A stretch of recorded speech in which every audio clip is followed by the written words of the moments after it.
Welcome to the CheddarVerse, episode 5. I'm here with Mrs. Cheddar Comics. What's up, guys? We have a great show ahead of you. Whether you're watching or listening, you're going to like this one.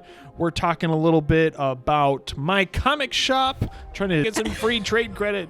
We're talking, what do we do with all this bulk we get from every single collection and how we're working through that in our heads. We've got a moment in comic book history with DC Comics' forgotten mascots. We're talking comic origins and how I got started with all this shit. Then we have a Mrs. Cheddar Comics takeover on the Soapbox where she's going to be talking about Wonder Woman. So much great stuff. You're going to absolutely love it here in the CheddarVerse.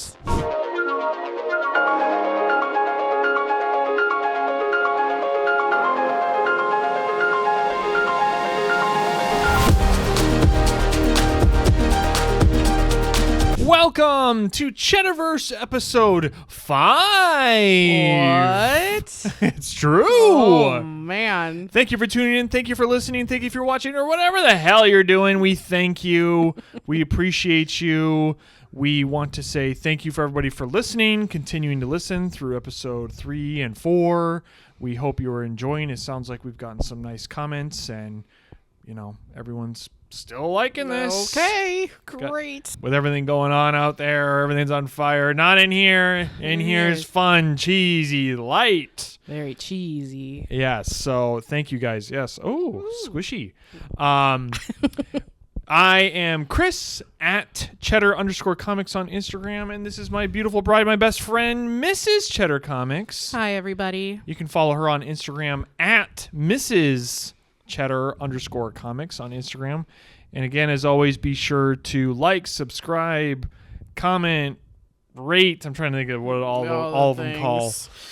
Rate it, comment it, subscribe, follow, whatever it is. Do that for us, please, so that we get some fuel in our tank this early on to show up for episode 6 and beyond. So thank you. We were just talking about one of our favorite things, and we just got a box in right before we started recording. I said it's meant to be. 100%.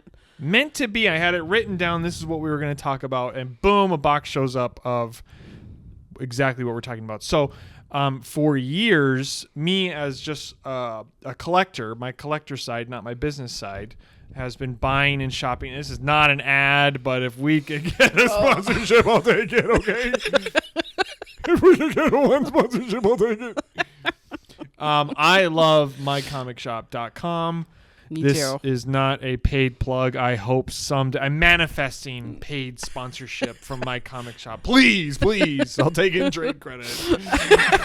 Please. Oh, my God. But I've been buying from them since like 2011, 2012, I think, when we were in LA, when I worked at the comic book store. That was the first time I heard of them. Is that where you found out? Yeah, that's where I learned about them. Because one of the owners was selling the store stock to them and keeping the money. Oh. That's how I learned about them. And I was like, what's this website? Okay. And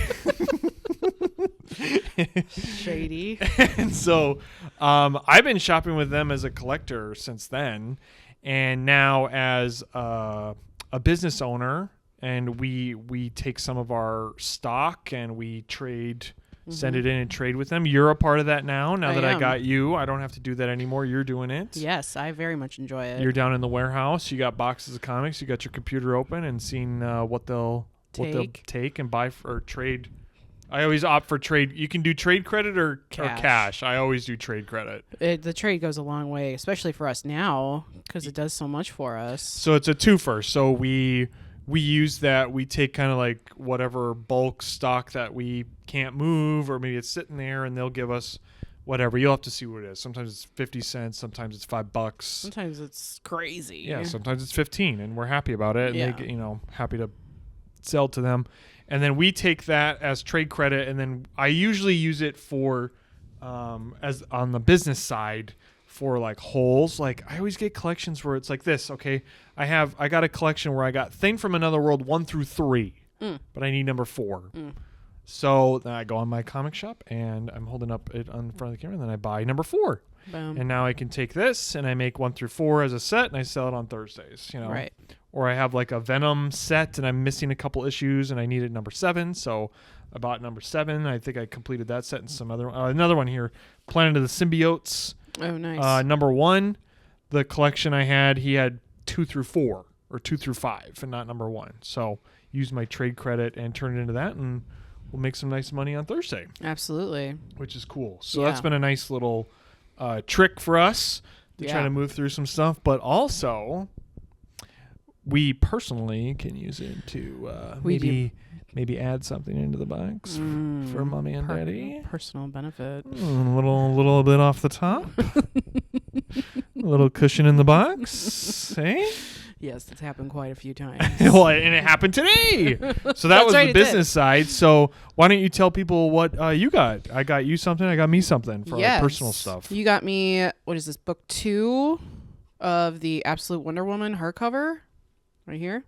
Absolute Wonder Woman hardcover volume 2. You got volume 1. Yes. Volume 2 just came out, so you snagged that, which is super cool. It's beautiful. It's brand new. Brand new, which is nice. Awesome, because I don't get to the comic book store that often, so I lose out on issues. Yeah, so, sure. And now that I don't know what it's at now, like 14 or more. I think, yeah. So I'd rather just sit down and be able to read all of it in one sitting. Yeah, and I mean, generally, you and I as comic book readers, we're not, I've never been a go to the store every week to buy each issue. I'm much more of everyone's got their own taste and stuff. My taste is I prefer to have the trade or the hardcover. Yeah. And read it like that. And absolutely. Because you also get to, like, for me, as a reader, it's like, well, I don't know if it's going to be any good. I don't want to be signing up for 30 issues times $5. You got 150 into it, or you could wait for the hardcover for 25, or you know what I mean? Yeah. So I just always wait. Yeah. So it was cool for that too, because they were, I think it was only $20. Really? Yeah. Wow, that's awesome. And then, for the missus and I, we're not using any cash. It's all trade credit. All that work that you do. That you do. Yeah, that I don't do it anymore. That's right. Yeah, all those boxes that I do. Yeah. Going through each issue. Yeah. It really piles up, or, Yeah. Nice way for us to move some stuff and get some stuff. And then absolutely. I got something I'm very excited about. Our podcast listeners can't see it, but I'm wearing my Green Lantern hoodie, and I just happened to put that on because we're going to be talking about Green Lantern later. And then I forgot. And then this book showed up. And this book showed up that I was getting in my comic shop because we went to a local bookstore, and I was looking. They have a trade paperback comic section, and they had the Neil Adams, Denny O'Neil Green Lantern. It was trade, but it was volume 2. Right. I was like, I'm not going to buy 2 and then go find 1. And they're trades. I'd rather have hardcovers. So then I went and looked. I was like, I wonder if they've ever put that out as a hardcover. Of course, they've put the Neil Adams, Denny O'Neil run out as a hardcover. There's like 5 different versions. Oh, there is. Oh, just like through the years. They made one in 92. They made one in 98. They made one in 2010, like that kind of thing. Just different printings, essentially. Yeah. So I found a couple on eBay, and then they were sending me offers. And I was like, I should really go on MyComicShop. And they had this beautiful hardcover. It's got this beautiful, I'm showing the video. It's got this beautiful slipcase, nice Neil Adams Green Lantern on it. Then you turn it around because it's Green Lantern, Green Arrow, and you got this beautiful green arrow on the back too. Really cool looking. They did a really nice design job. I don't know when this is from, but it's just a great. It's this for me. I just love Green Lantern, and Green Lantern 76 is one of my favorite covers ever. Oh, and so. This is really cool because it's got it's got their whole run, the Adams O'Neil run. So it's 76 through 87 plus 89, I believe. So nice little run, nice beautiful hardcover. Everything is green and nice green. Very green in here. Oh, look at that. Ooh. You take the book jacket off, you got nice black hardcover with the Green Lantern symbol with an arrow going through it. It's so gorgeous. And the best part is... I didn't pay $1. This is all trade credit.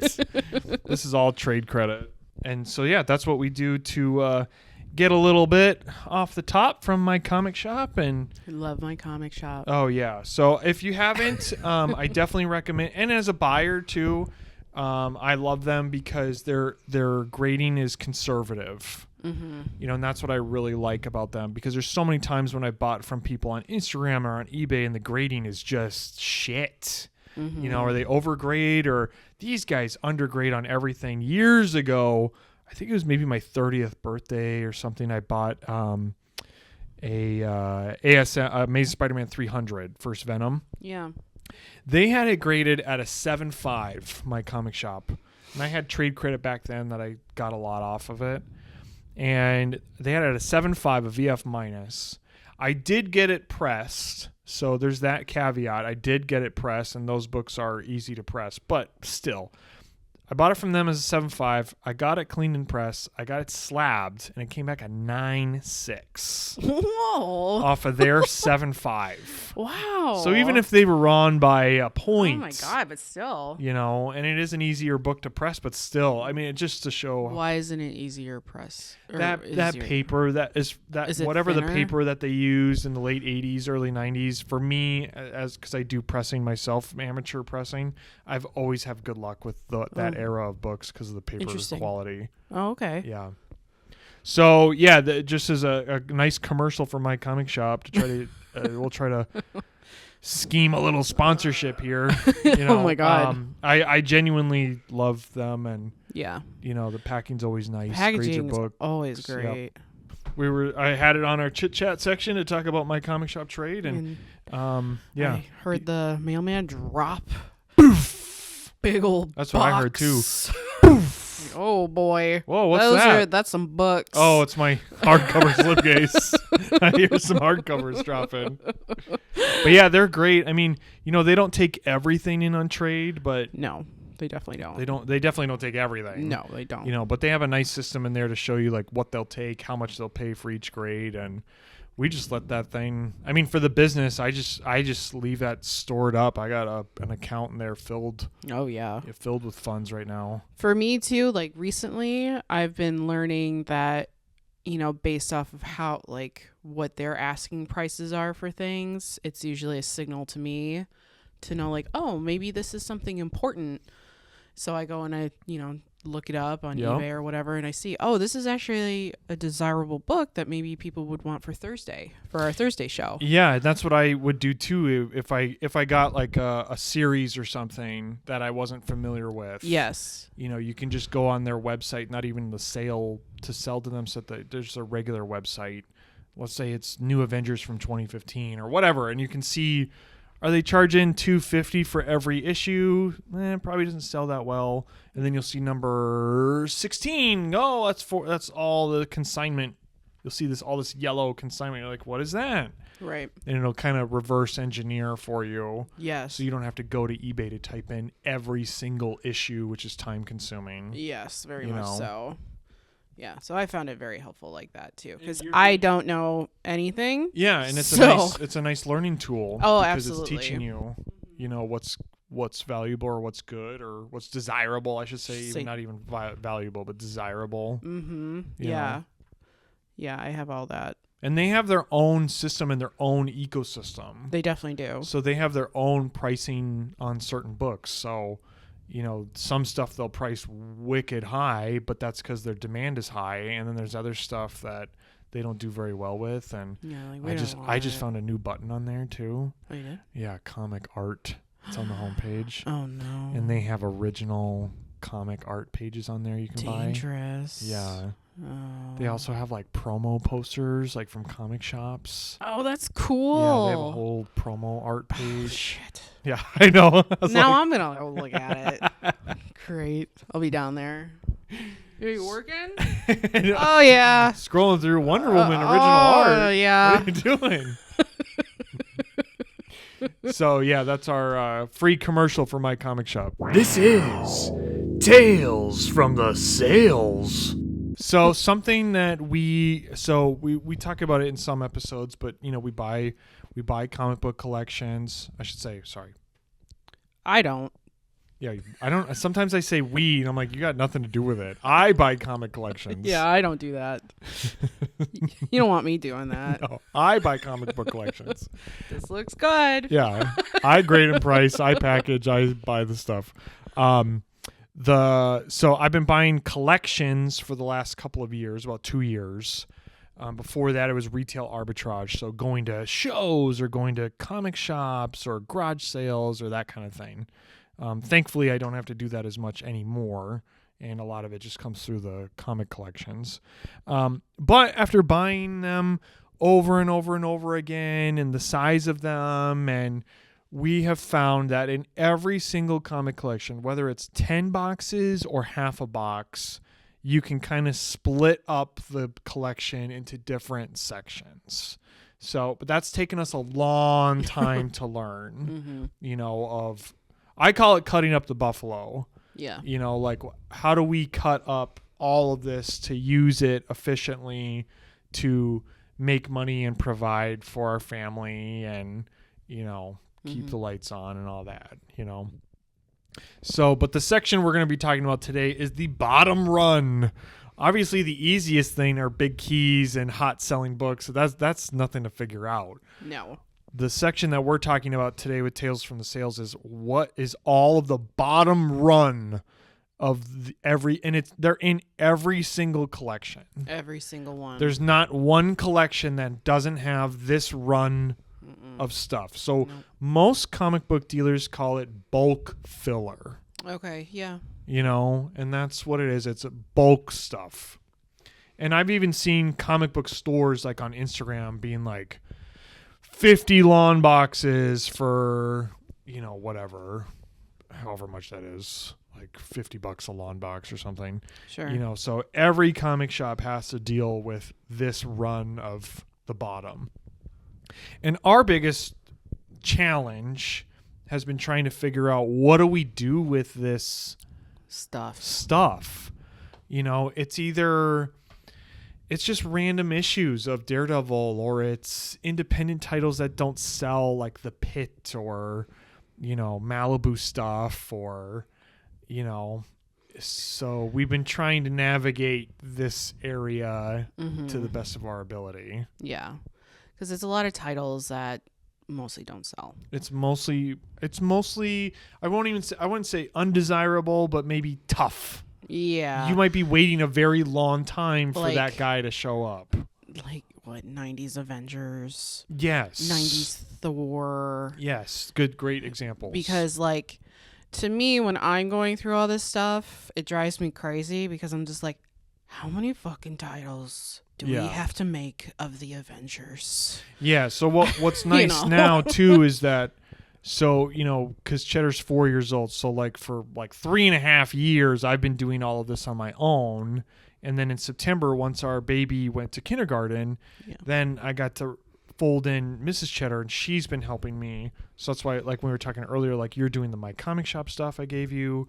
You helped me bag and board the issues for Thursday shows. And then this is the biggest part of and you list on eBay. Yeah. You make the lots for me, and we list on our eBay store. Check it out. Yes. And then a big part of it right now is you processing this lower run of stuff. Correct. Because I kind of take the Thursday Instagram stuff and I deal with it. You need to deal with all that. And then that's I'm occupied now. Yeah. And then I have Mrs. Cheddar kind of processing this bottom area to make sure that there's not stuff or things. So one thing we've been trying to figure out is what to do with them. How do you make money off of it? Yeah.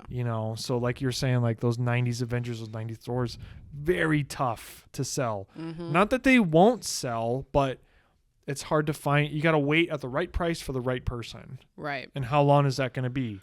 Could be a year. A week, a month, a year. Absolutely. You don't know. Right. And especially for us, because we don't have a brick and mortar store. So it's not just put them in the boxes and they'll someone comes. Sell, we work from home and we sell online. So we have a different path to that kind of stuff. Yes. So, one way we've been trying to go through them is eBay lots. Yes. Desirable titles. Mm-hmm. Let's say Amazing Spider-Man, Uncanny X-Men, Moon Knight, Punisher. You can do quantity times price. So, if it was 25 issues times $2 for $50, and those do pretty good. Yeah. Or we have cool ones that come through sometimes, like that Conan Savage.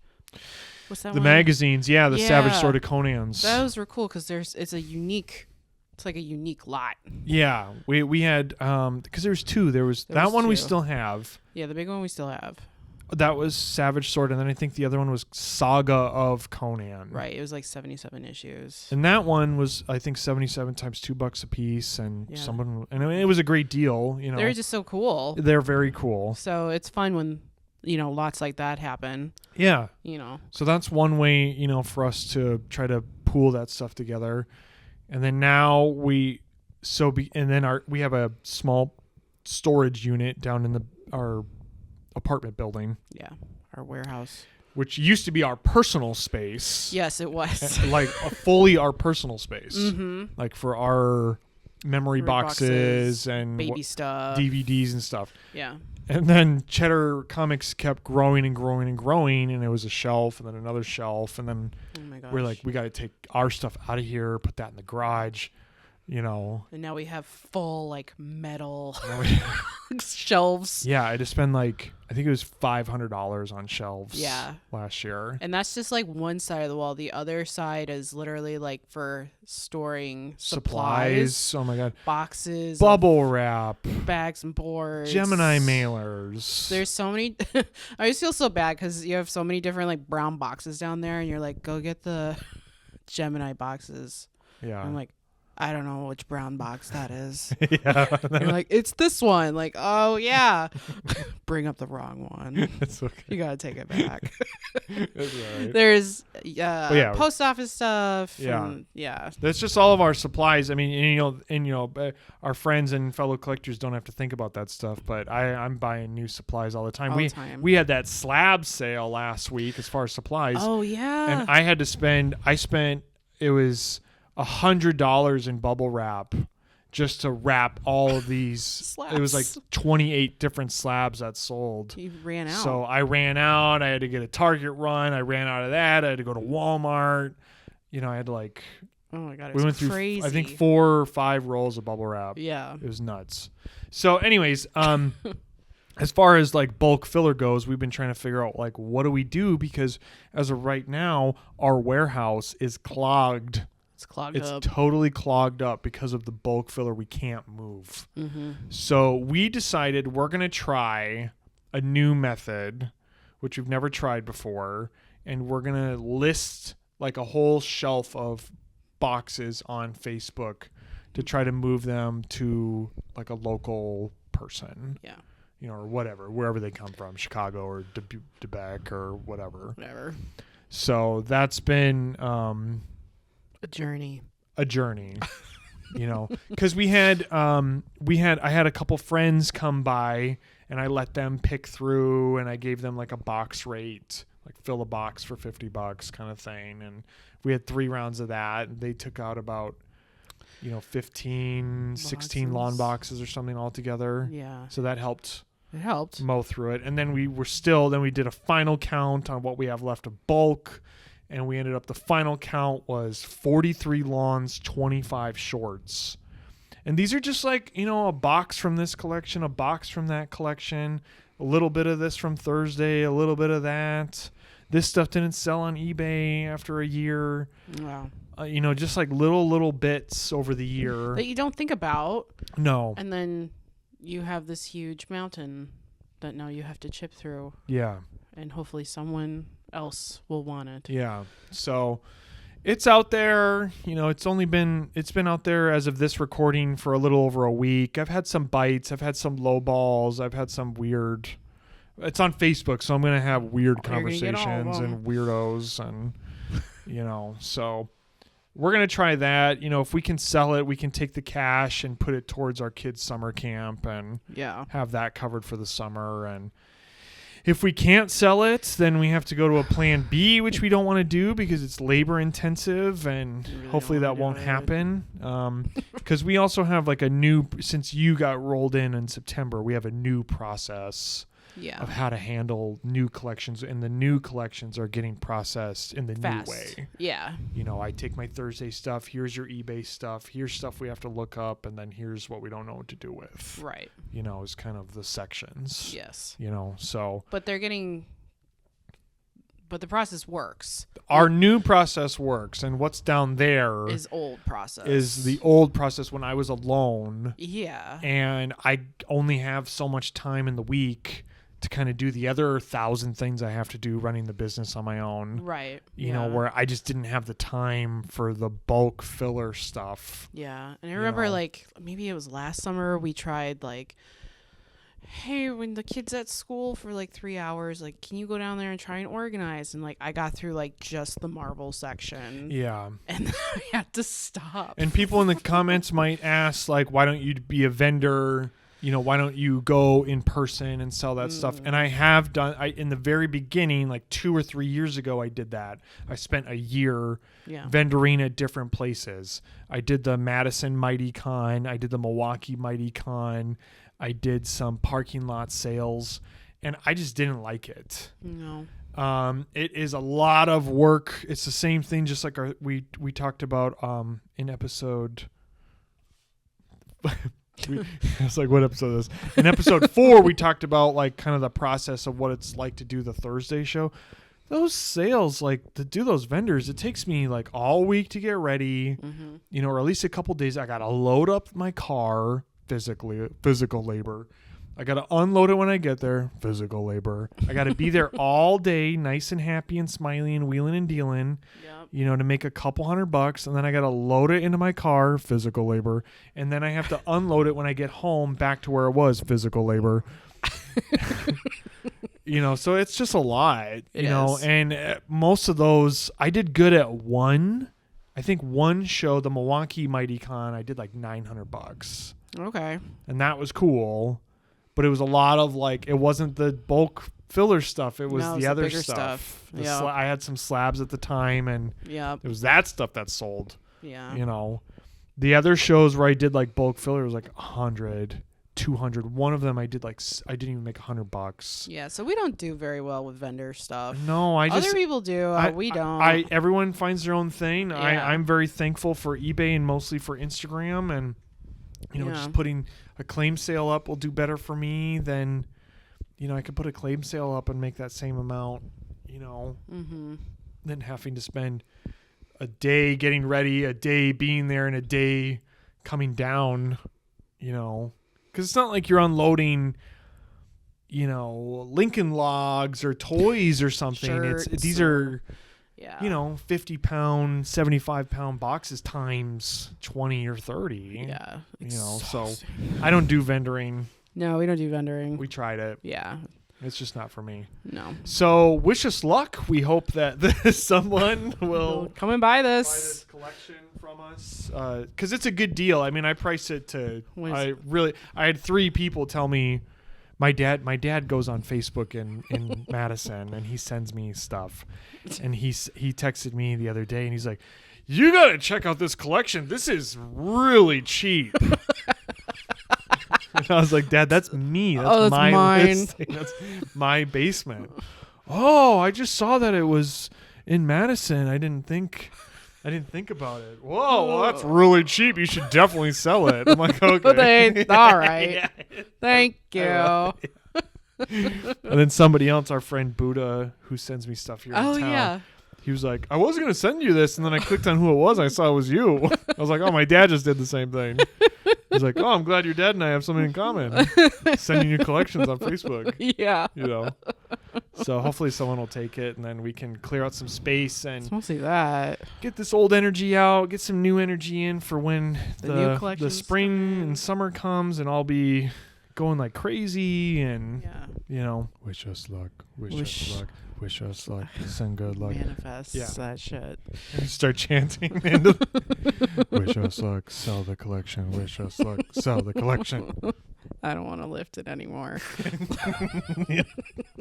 We might have to. I won't want to. That's a little Tales from the Sales. What do you do with bulk filler? That's kind of where we're at. Yes. We figured it out, but now we got to get rid of it. This is A moment in comic history. Today's A Moment in Comic Book History, kind of keeping with our DC theme we got going on here, which is cool. Did you know that DC Comics once had an official mascot? His name was Johnny DC, and he was a DC logo with arms and legs. Okay. Like, why? This one's upsetting you. In October of 1962, DC Comics introduced Johnny DC, a little cartoon spokesman for the entire company. He had a football-shaped head, a graduation cap, and a body shaped like the DC Comics logo. Oh, yeah, we need this. Johnny debuted in a full-page house ad, often credited to Green Lantern 17, which I have here and I'll show, where he was welcomed by the entire DC lineup. It says, "Hi, everybody. Meet Johnny DC, our mascot at Superman DC Publications. He'll be coming to you from time to time to tell you about all new and exciting issues of our magazines designed for your reading pleasure." I don't understand. That's him. Yeah, I see him. But what's he doing? He's gonna, what? Introduce the comic book? Superman literally lifts him up while heroes, humor characters, and even celebrities like Bob Hope and Jerry Lewis surround him. Are they in there? Yep, there's Bob Hope.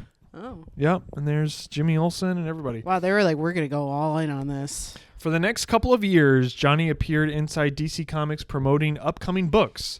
And then, after 2 years, Johnny DC disappeared from the comics. Yeah, because he sucks.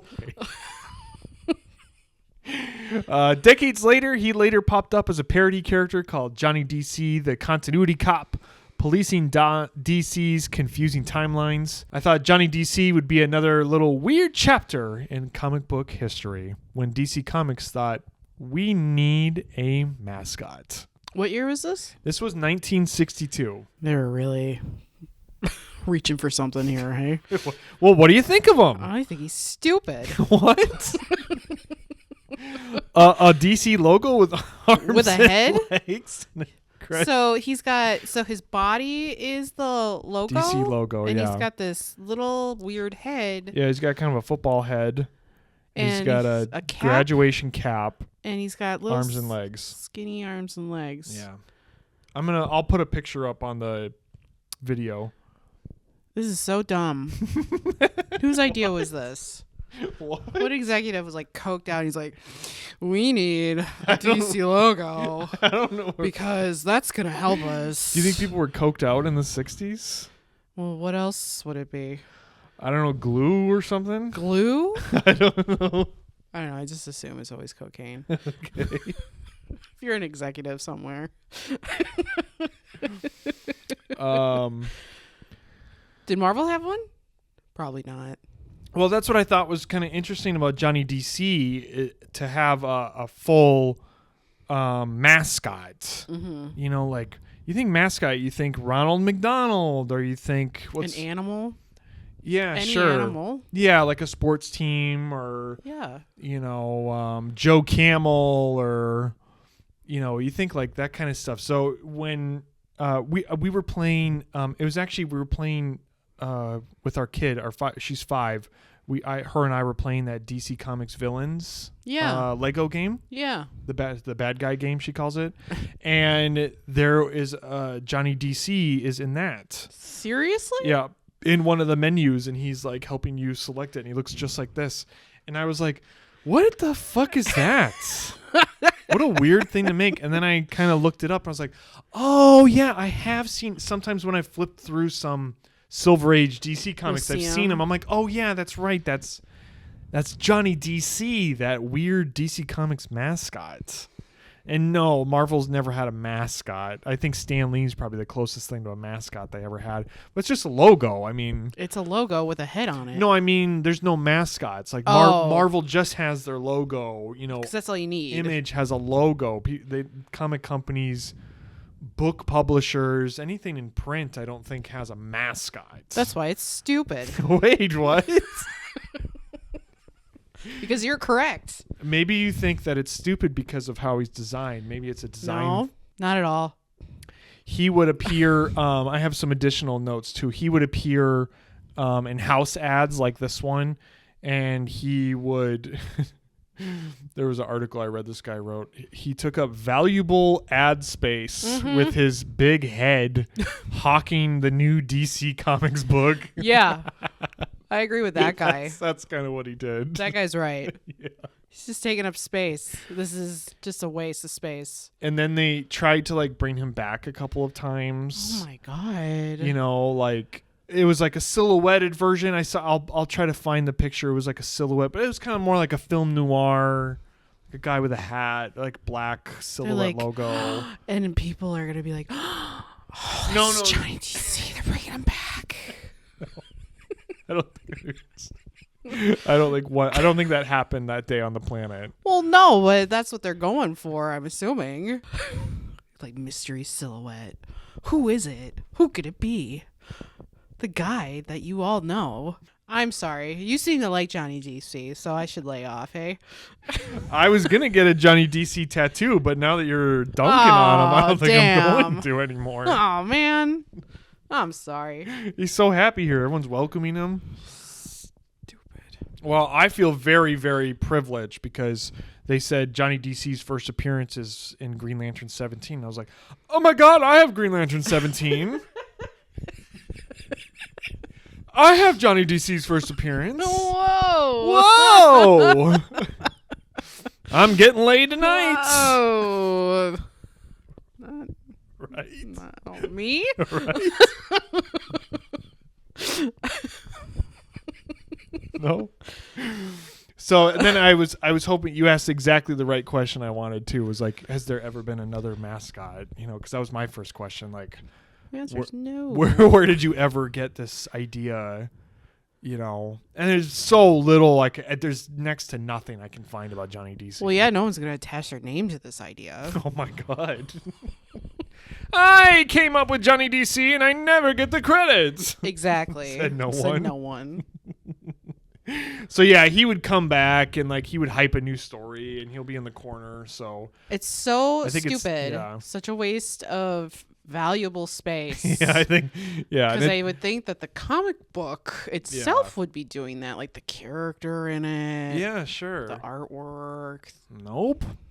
Who the writers? Wrong. I don't know. Anything else? You see with your guys, eyes? we have unlocked a new hate. She's got a new hate chapter in her book for Johnny DC. It's just stupid. I like him.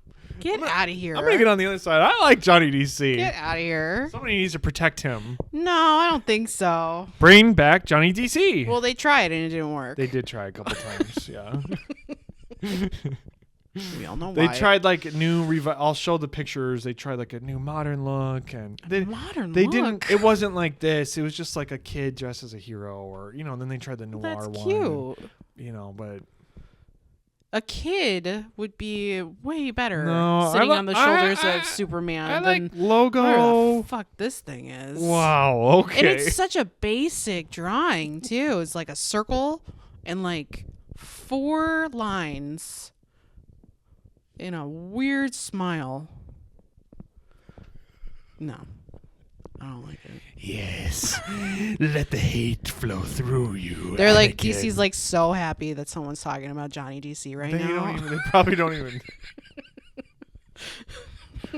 No. All right, well, whoever created him, Yes. you feel it. They feel it. I grow stronger today.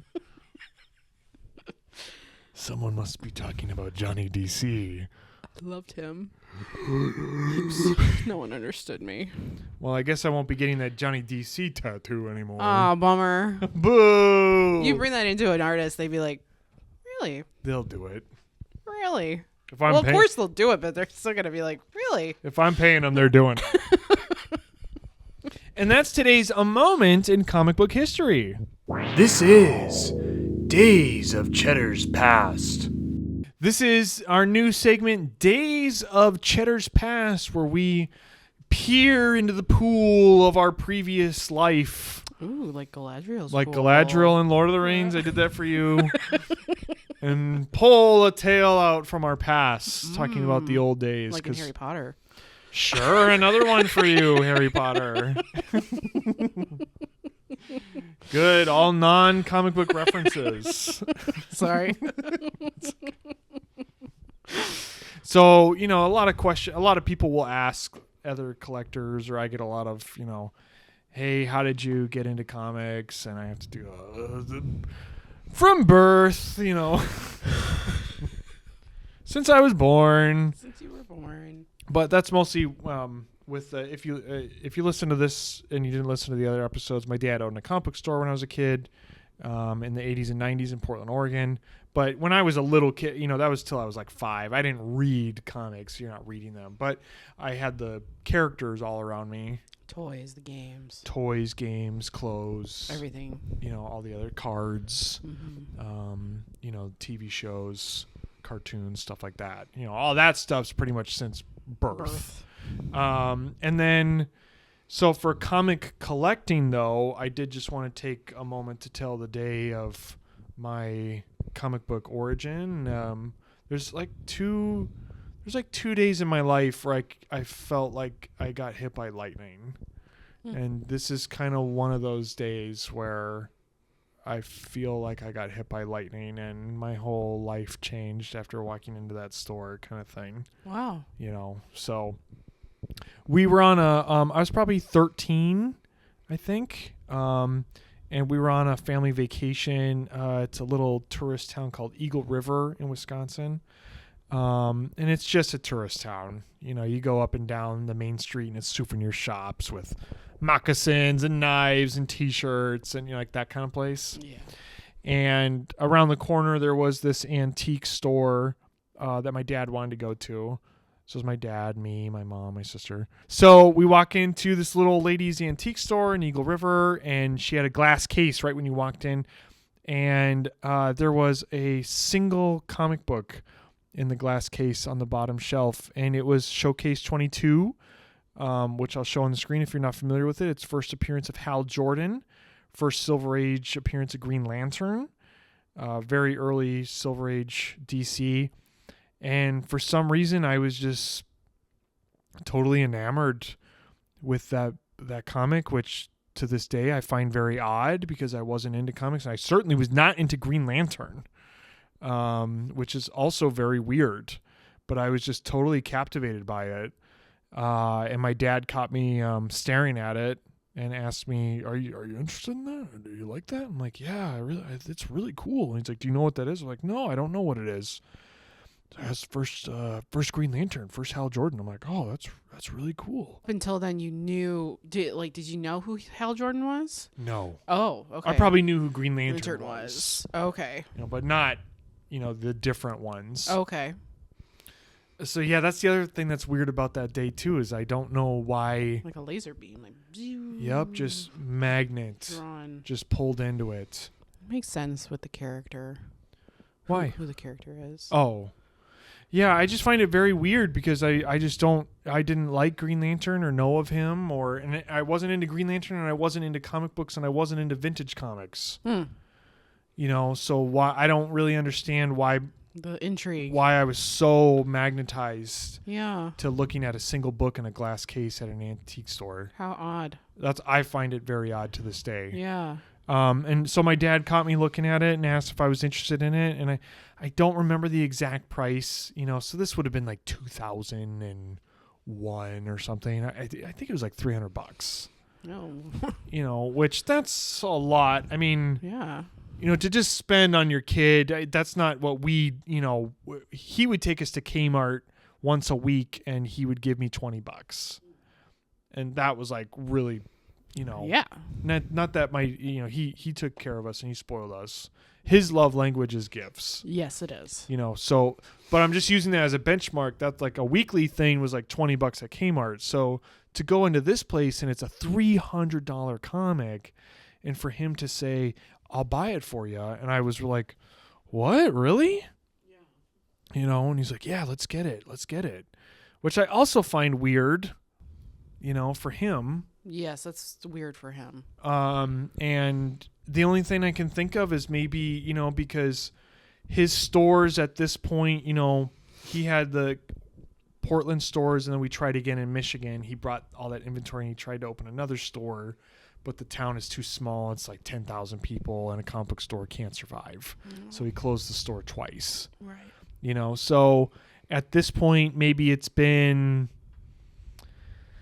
I don't know, 5, 6, 7 years since the store closed, and he sees his son interested in a vintage comic book, and maybe that's all it takes for him. I don't know. Yeah.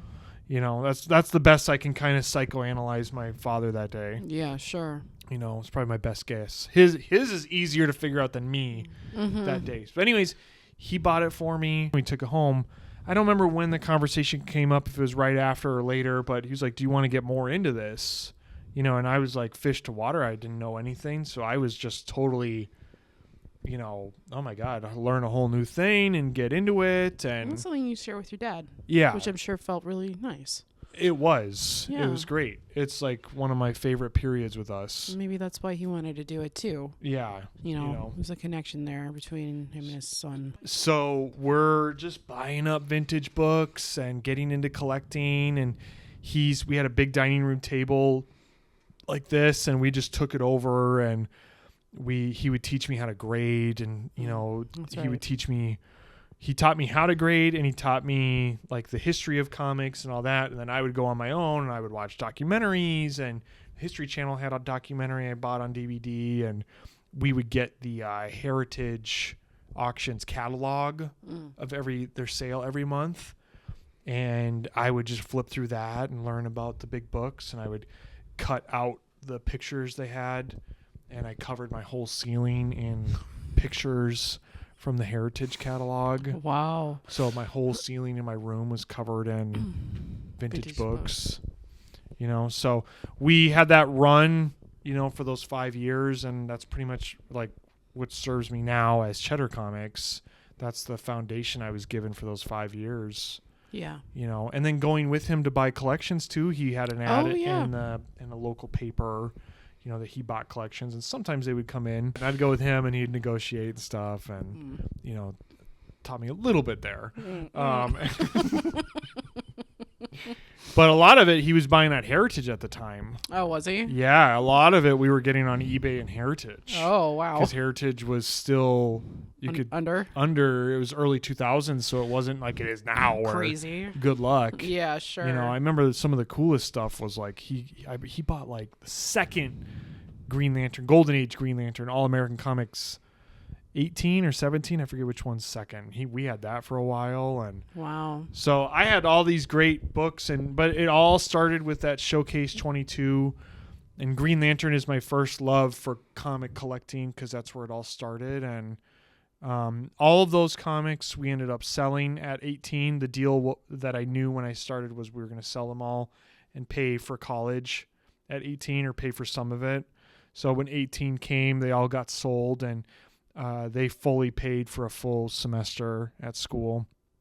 And I didn't get to keep any, which I tried, but the deal's a deal. And now my number one book I want to get, and don't send me that you have one, I don't have the money, is I really, really want to get back my Showcase 22. Oh, yeah. That is like the book I really, really want back so bad. Yeah. You know, because I just. Do you know how much they are now? I need like $2,000 minimum.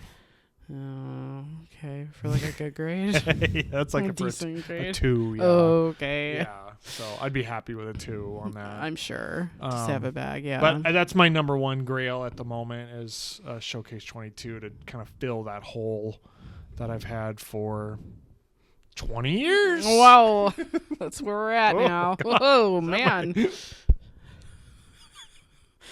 You're like, oh, shit. Oh, shit, it's been a while. Oh, yeah.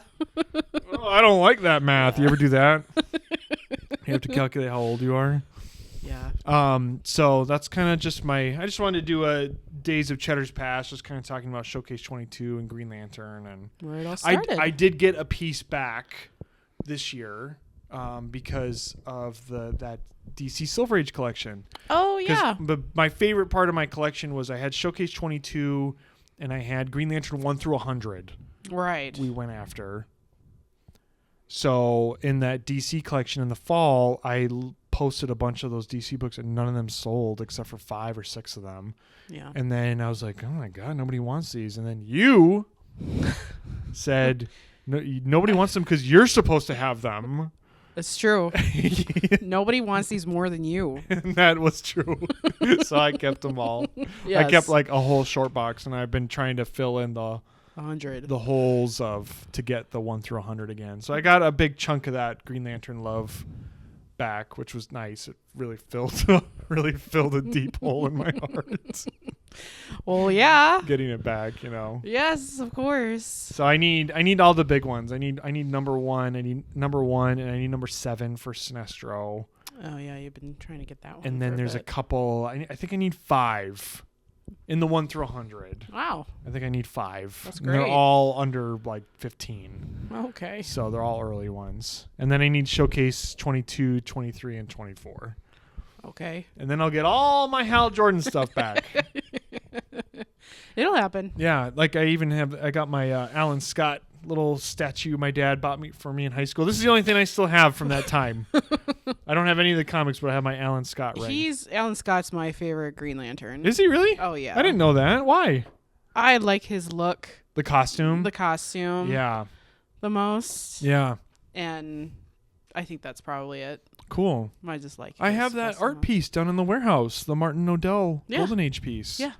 Oh, Yeah, I really like that. that's signed by him. Yeah, I know. Yeah. Dad would always buy me Green Lantern stuff when I was... He still does. Yeah. I used to wear this ring in high school because it's got this little... for our podcast listeners, it's got a little...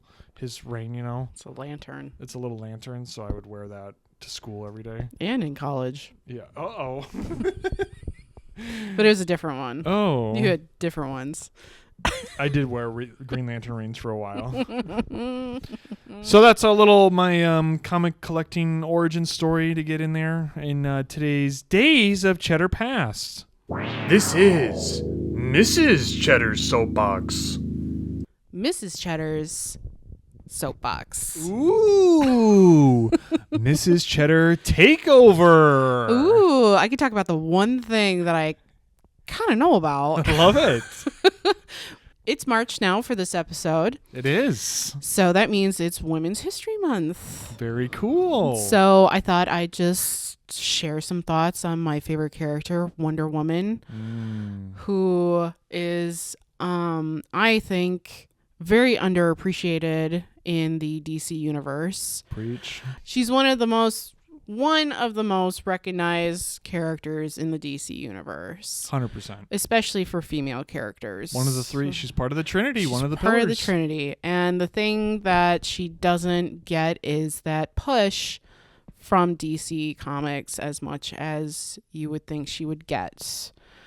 There is, of course, you know, she has so much history in like ancient Greek mythology that they tie in, and then Themyscira's culture and their stories, and you know, it deals with like gods and like the wars, and Hercules is in there sometimes, and so she has like this rich history with magic and mythology, and it just doesn't go the distance you would expect it to go, except for me, I would say, is George Perez's Wonder Woman.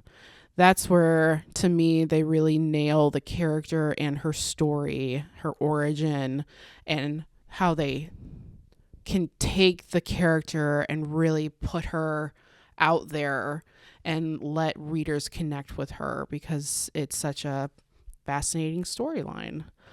And then it kind of just... There's kind of nothing else to me, except until, honestly, was the absolute Wonder Womans came about. Mm-hmm. And they did a totally different take on her and changed her origin and her look. And she is just like full-blown like God Slayer, you know, riding this like skeleton Pegasus horse thing, and it's totally badass, and I've seen her get more recognition recently because of this storyline. That's awesome. I see mostly art with like her and the Absolute Batman. Oh, that's cool. Yeah.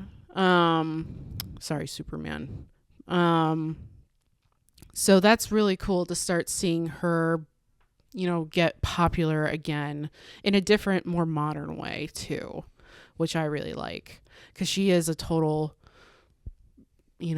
she's a god killer.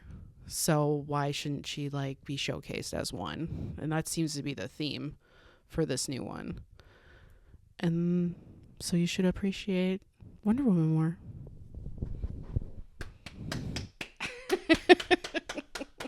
Yes. Put some respect on our girl. Absolutely. She's a part of the Trinity, and you would never know sometimes. No. It's absolutely not. Superman, Batman, Wonder Woman, and in the Justice League, they need her. They definitely call do. upon her. Absolutely. She is this. She goes up against Superman. And that's what I like about the Absolute, because when Absolute Batman came out, and that was a fiery success. Oh God, yeah. And then they were doing the other ones, and I was like, I don't know, are they really, really they're doing Superman, they're doing Wonder Woman. Normally when they do that stuff, it's Fear Itself Thor, Fear Itself Spider-Man. You're like, this is all shit. Yeah. But they actually took the time to absolutely do something with Wonder Woman and with Superman. So it was actually really cool. Yeah. I think it's Kelly Thompson. Okay, cool. I think she's the leader. Oh, nice. In the new Absolute. Oh, that's awesome. So, yeah. Wow, Mrs. Cheddar Soapbox Takeover. We love it. And that's it for us here in CheddarVerse episode 5, a DC episode. I loved it. Oh, yeah. It was all DC, totally not trying to. Sweet. I wanted to add a couple DC things because we were kind of Marvel heavy with a lot of stuff. So I love DC. Well, yeah, it's my first love too. Yeah, mine too. That's how I got introduced to comics. There you go. So it was nice to have a full DC takeover. Put some respect on our DC comics, right? Absolutely. So thank you guys so much for watching or listening or wherever the hell you are, whatever the hell you're doing. We appreciate you. Be sure to follow me on Instagram for weekly Thursday live sales and claim sales and just fun stuff, cool stuff on Instagram at Cheddar_Comics. And be sure to follow Mrs. Cheddar on Instagram at Mrs. Cheddar_Comics. Be sure, wherever you are, Apple, Spotify, iHeartRadio, Pod Listers, subscribe, YouTube, follow. Whatever you're doing, like, subscribe, follow. Leave us a comment. Let us know what your favorite section was. What did you think? And thank you all so much for listening. We love you. We appreciate you. And we will be back here next time for episode 6. Same Cheddar time, same Cheddar channel. Bye-bye. This has been a Cheddar Comics podcast. Tune in next week for issue number 6.